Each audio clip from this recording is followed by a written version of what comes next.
are you? Good. I've seen your post about sarde in saor, and since I'm in Veneto, so how was Oh, it? yeah, I love that. I'm actually writing a cookbook, and that's one of the recipes that will be in it. Oh, well. So we're waiting for that. Yeah, it was a discovery for me actually. I've never liked it that much, but the way they make it here, I must say, yeah, I like Yeah. that. So that's where you live. Yes, I live in Veneto, but I'm from Marche, and I travel around a lot in Italy and outside of Italy. So Where I'm trying where to, in the Marche are you from? well, it's a very small town, but let's say it's 30 minutes from the seaside from Senigallia, Okay, what's the name of the town, just in case? San Lorenzo in Campo. No, no. Not even people from my region know it. It's like very small, but yeah. Yeah. Yeah, yeah. So I it's know the I'm Marche pretty well, yeah. yeah, you do?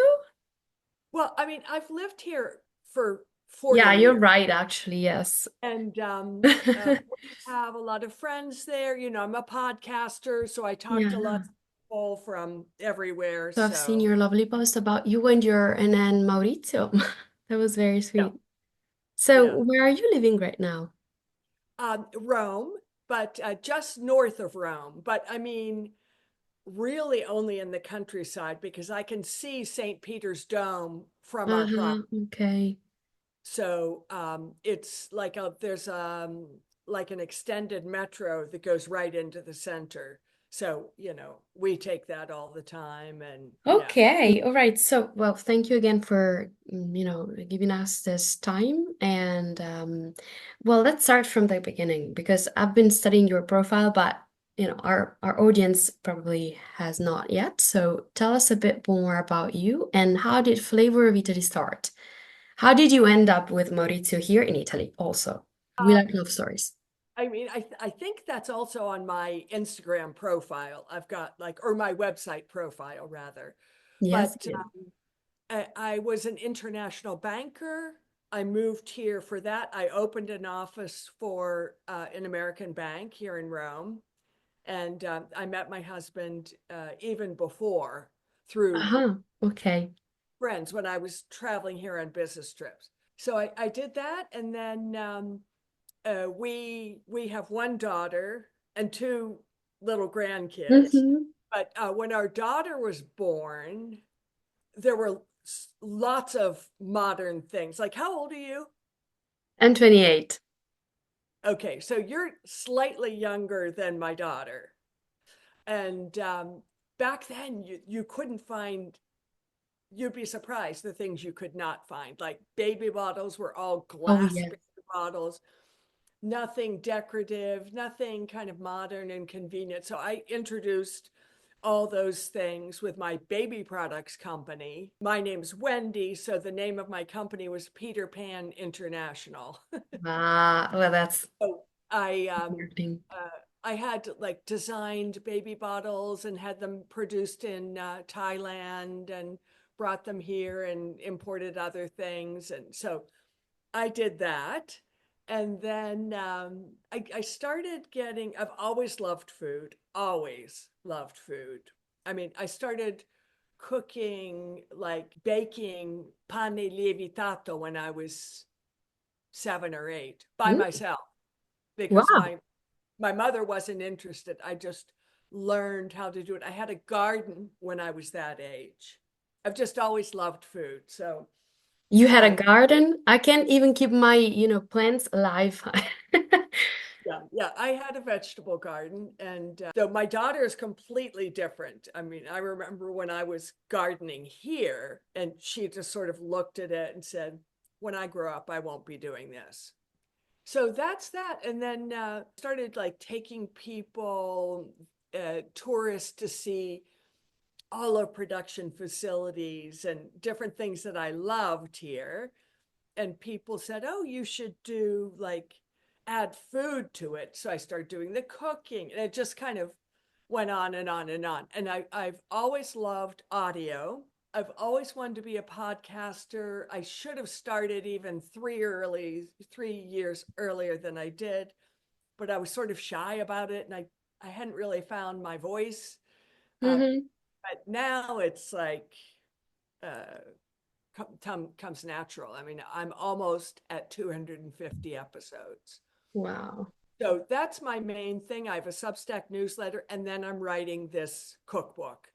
I'm very far along in the cookbook, and my focus will be getting that published. And yeah, Mm-hmm. So is it so gonna be about recipes or are you gonna get into, culture? Because you talk about culture and historical heritage a lot. yeah, both. But Both. it's a cookbook. It's a cookbook It's with a cookbook. some Each historical recipe facts. has a little bit of a story, historical, a little bit my thing, and um, some other little twist to it. So yeah, All right. the So, thing. just a very, it doesn't, but I'm curious how it is to live here in Italy. You've been living here for a long time now, but I don't know. I always think about people coming from US to Italy. Like Italy is so small, so slow compared to it. Oh, I, I love it here. Oh, yeah. I would never move back to the States. All right. Lots of Americans feel that way. When is your book due, more or less? Oh, well, I'm still finishing it. I have to find the publisher working. I have an agent I'm hoping to be working with. So Mhm. So yeah. going back to the link between culture, historical heritage, and food, how do you think food is intertwined with all this, cultural background that we have in Italy? Well, I mean, food is culture, really. It's not Mhm. that it's linked to it. I mean, it really is. And I mean, we talked about for a little bit the sarde and saur.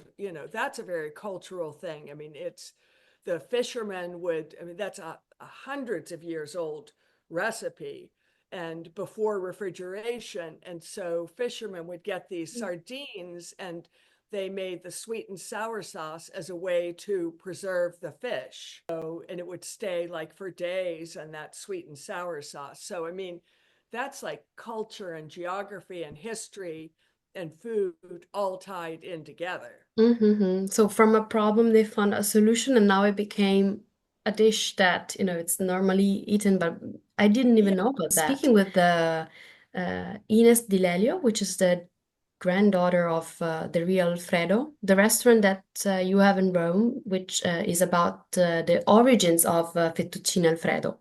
That is, So, we have a misconception about that, but she actually told us the real story. And also in that case, the story goes that her grandmother was pregnant, so she was very debilitated and she needed something to, cheer up a bit. So he made this plate, this dish for her. And then now it became something more. So from as you said, the problem goes to the solution, and then it's so cultural and it's fantastic. Well, it is. It's become an Italian American dish. yeah, that's They think why we it's actually, yeah, we they think interviewed it's a her. real thing, but it's actually, burro parmigiano that they call their own way. Yeah, it is. It's, but there's, as you said, it became an Italian American dish, and there's this whole thing about it. So we were so curious to know the real story. Since you've been living here for so long, how have you seen the food scene changing in time? Yeah. Well, I mean, food, like language, like anything, really is constantly evolving. Hmm. And, it's part of culture. So, for example, we just talked before about fettuccine Alfredo and how that's not like a real Italian dish. It's an evolution of burro parmigiano, which is butter and parmesan. But so, for example, an Italian who moves to the United States, they might look around and find, okay, I want to make this dish from my town, but I can't find all these ingredients. So I'm going to use this other American thing and substitute it in. And then over time, that becomes a recipe in and of itself. And hence comes what some Italians kind of look down on, but it's really not fair to Italian American cuisine, which is its own thing. It's an evolution over time of Italian food taken into a new place, a new venue. So here, for example, evolution of food over time, I'm going to be releasing next week a podcast episode with a company called Blue Eat, Blueat, Mm-hmm. and it's an all-women company based in the Marche, Oh. and they are all about like fishing, sustainable fishing, and what they've seen. And this is all because of climate change and bigger ships coming over to Italy than did before, and the crabs from the Atlantic attached to ships come over to Italy, to places like the Marche on the coast, Sicily too, Venice quite a bit. And they're attached to the bottom of the ship, these blue Oh, yeah. crabs. And then they say, oh, we like this warm water. We can eat all the Italian delicious clams and little shrimp and this kind of thing. So they are really a menace in the Italian waters. And this Blue Eat company is trying to raise awareness for this issue. You know, how can we protect our Mm-hmm. clam? Yeah. And they also have, you know, the Italian solution a lot of times is, well, we'll eat it, we'll eat them. And so it's evolving as a culinary mainstay food. It's still, I ask all the time in pesci or fish shops, you know, do you have them? Do you have? They're not very uh, easy to find anymore and yet, but they are becoming so. So this Blue Eat also sells them. They sell them already out of the shells and like in Ready jars, to. and they Mhm. have some nice recipes on their website. So that's something of how his food changed. Well, because of climate change, because of the way shipping is and these big ships, that has had a major impact Mhm. on So modernization. sometimes restaurants, and this makes me classify them as not real Italian restaurants. If they will hear like tourists ask all the time, like, I want an artichoke, I want an artichoke. And they might ask in June and July and August when they are not in season and available. And the right answer from a restaurant should be, that's not in season, but now in season. And we eat and cook by the seasons, which helps our farmers and our local growing season and so forth. But you can try this other wonderful thing and come back in the winter and have an artichoke. But a lot of restaurants say, all these Americans want artichokes, I'll import them. And they import them. And Yeah. that's gives a false sense of the way Italian cuisine works in Italy. And it really does a disservice to the farmers who are growing other wonderful things in the Yeah, season. because we're so demanding now. We're so used to it that if you even me, sometimes I ask myself, I don't even remember what's in season now. Like we should go back and like educate ourselves a bit because as you say, it's gonna damage other other people. So that's Yeah, very and interesting. it's really up to the individual to to do that because you know, groups of individuals make bigger groups, and it's really the impact of we consumers that directs the way food It's trends true. go. So when I buy let's say, garlic in the grocery store, I mean, I look at it and make sure it's from Italy, because you'll find you might be looking for the red variety and you see, oh, there's the red one, but you pick it up and it says it's from Spain. Put it back, get something Italian. Even if it's not available, choose another food. And Yeah. that also means that if you live by the seasons, each time something comes into season, like an artichoke in the winter, or now, for example, strawberries are coming into season and they're Yeah, wonderful finally. and delicious. And we really take joy in this food we've missed over the winter, and now it's back instead of the kind of the Anglo-Saxon or the American concept of, I want a strawberry now, I'll get it from wherever I have to import it.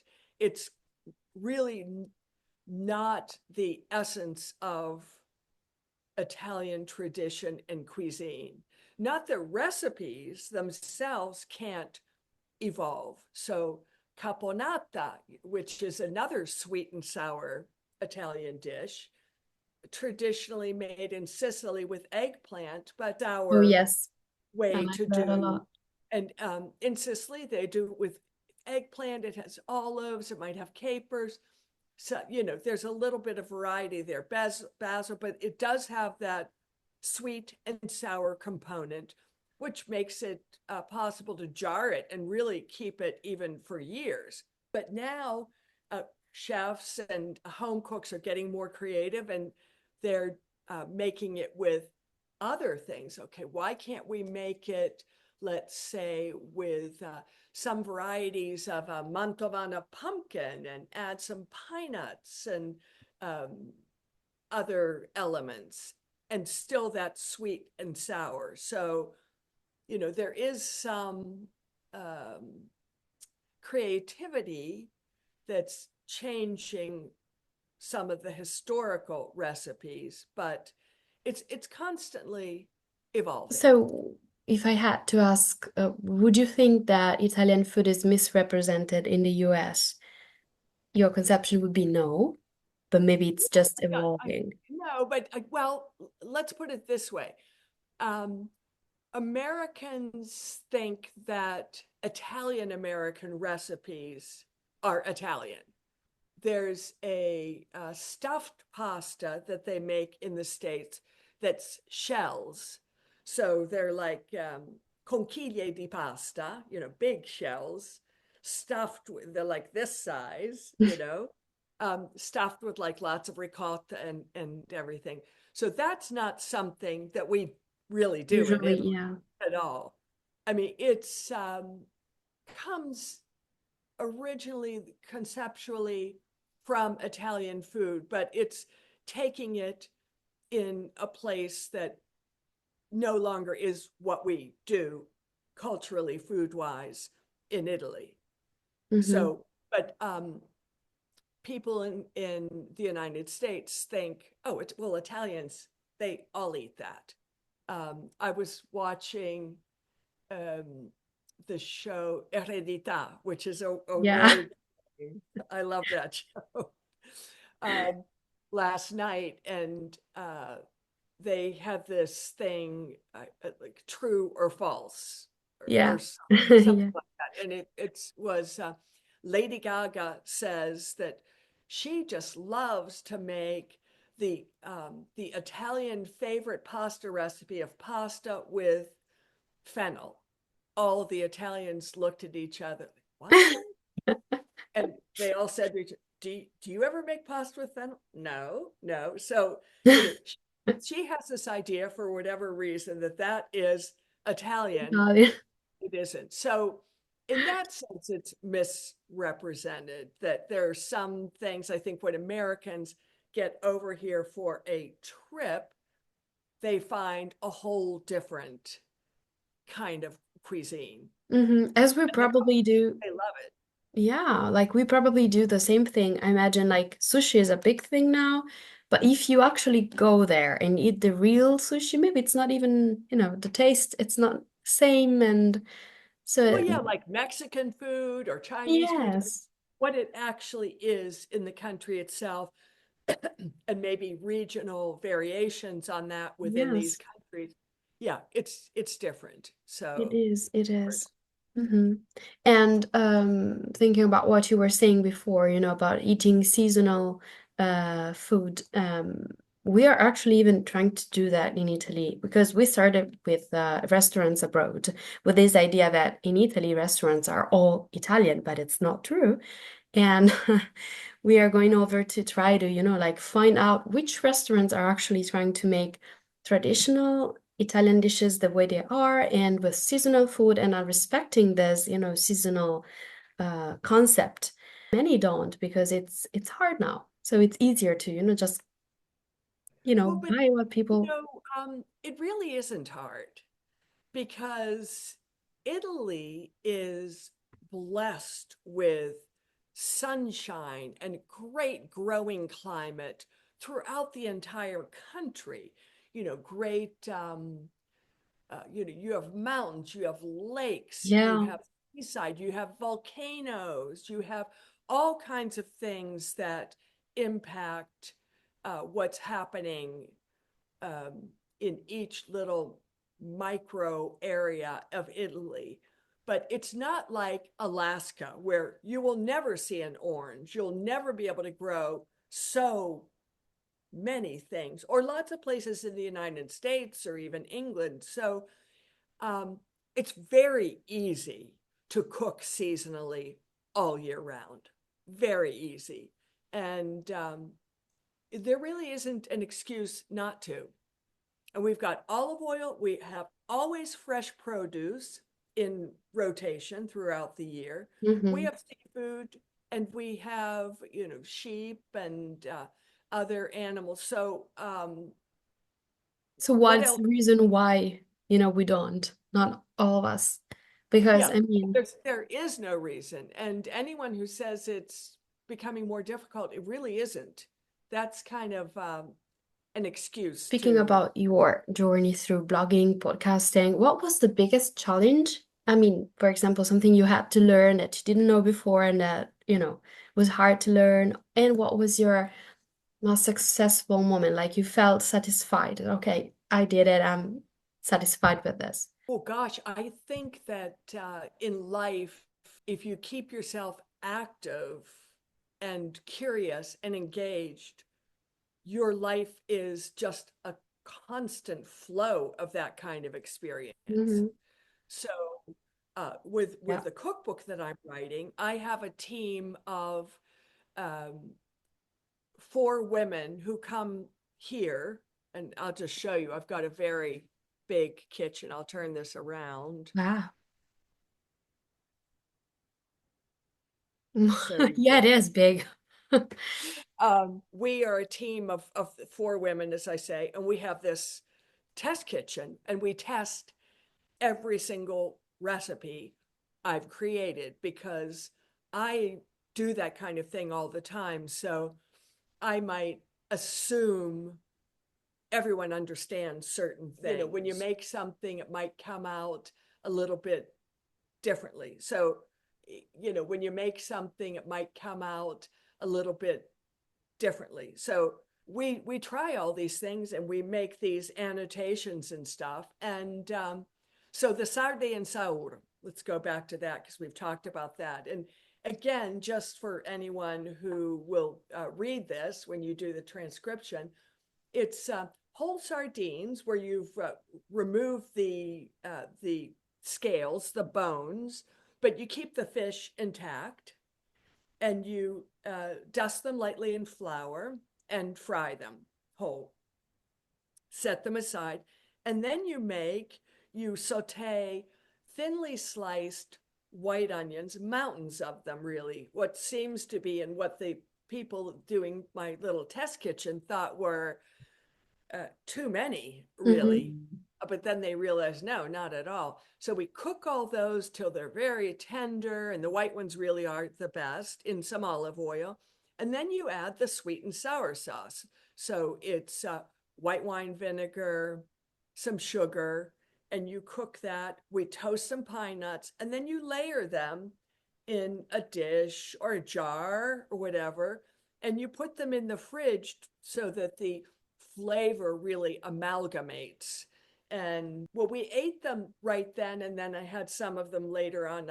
I saw, yes, indeed, it really makes a difference, even though they're delicious right away, to let them kind of do their thing in the refrigerator for a few days. It's not always easy to find sardines. So we did it with anchovies. That was a challenge. And it was, I taught them how to clean anchovies and everything.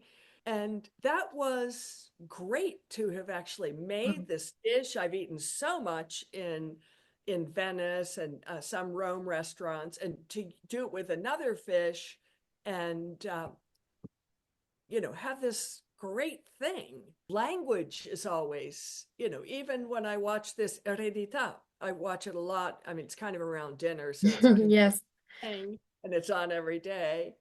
Um, but I'm always learning new words, and I feel that just gives me joy to, So it's a lifelong journey yeah, from it's a all. lifelong journey, and I Yeah. think it should be for everyone. And I was president of the American Women's Association of Rome last year and the year before. And we have a lot of older members, but a lot of younger ones too. But some of the older ones, I feel at times are a little bit left behind. It's a challenge to keep up with um, how to do social media, how anything technological, a digital camera, Hmm. how to put those on your computer if you have a computer, all these sorts of things. And a very dear friend of mine who's part of this uh, test kitchen, she's a wonderful home cook. She's 90, and I've known her many years, and I've always kept her on top of things like how to use an Yeah. iPhone, how to do. So it's easy for her. But some of the other ladies are resistant and say, I'm too old for that and I don't want to learn.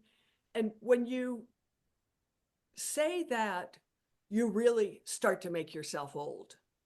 And you could do that even when you're Oh, 35. yes, definitely. You cut yourself off from continual growth. And I try to tell them, if you want your grandchildren and your children, your great grandchildren, to either say, oh, my grandma knows everything. She's so fun. Or do you want them to say, oh, don't talk to her. She's like, decades ago. No, you want to continue engaging. So you have to stay on top of these things. And now I see with AI coming along, Oh, yeah, that's another that word. makes it all the more difficult for these older people or people resistant to Yeah. change, let's say. Yeah. Yeah, yeah, yeah. I As a agree. conclusion, if Wendy was to be a dish, what dish would it be? What it's the dish you would never get tired of. You could eat it even every day. In fact, my daughter teases me about this because everywhere we go, for example, if we go to a town in Sicily, I say, "Oh," and she interrupts me and says, "I know, you could live here." Or I'm eating sardines, or I'm like, "Oh, I know, eat this every day for the rest of your life."